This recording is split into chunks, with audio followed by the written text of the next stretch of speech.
Bro Suryavamsa படத்துல வர்ற love சீனை உங்க ஷேல ஃபன்னா பண்ணுங்க ப்ரோ. அட அத ஆல்ரெடி எடுத்தாச்சுங்க. எல்லாருமே ஃபன்னா மட்டும் பாருங்க. கிறுன்னு பாருங்க. என்ன கல்யாணம் பண்ணிக்கிறீங்களா? கல்யாணம் முடிக்க போறியா? நானே கட்டப்பீடி பறக்கிட்டு பிளாட்பாரத்தில் படுத்து கிடக்கிற பையன் என்ன வந்து கல்யாணம் முடிக்கிறீங்க? வாவியா? நான் கேட்ட கேள்விக்கு நீங்க இன்னும் பதிலே சொல்லலையே.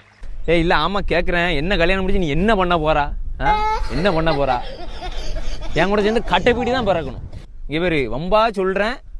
வாழ்க்கை கெடுத்து கிடாது. சீரலையும் செங்கல் வந்து போடுவா பார்த்துக்க. பாரு ஒன்னேன்னு சொல்றேன். நல்ல படிச்ச பையனா பார்த்து கல்யாணம் பண்ணி சந்தோஷமா இரு. சரியா? சரி கிளம்பு. சாப்பிட்டு போட்டு தூங்க பார்ப்போம். போ வீட்டு போ. படிப்பு பட்டம்லாம் பார்த்து முன்னுரிமை கொடுக்கறதுக்கு காதல் ஒன்று எம்ப்ளாய்மெண்ட் எக்ஸ்சேஞ்ச் இல்லைங்க. அது மனசை பார்த்து வர்ற விஷயம். சொல்ல சொல்ல கேட்கவும் மாட்டிக்கா. எம்ப்ளாய்மெண்ட் எக்ஸ்ப்ளாய்மெண்ட்டுங்க என்ன கதைன்னு தெரியல. பச்சை மட்டும் உரிச்சாதான் சரி வரும்னு நினைக்கேன். ரோஜா பூ என்ன ரோஜா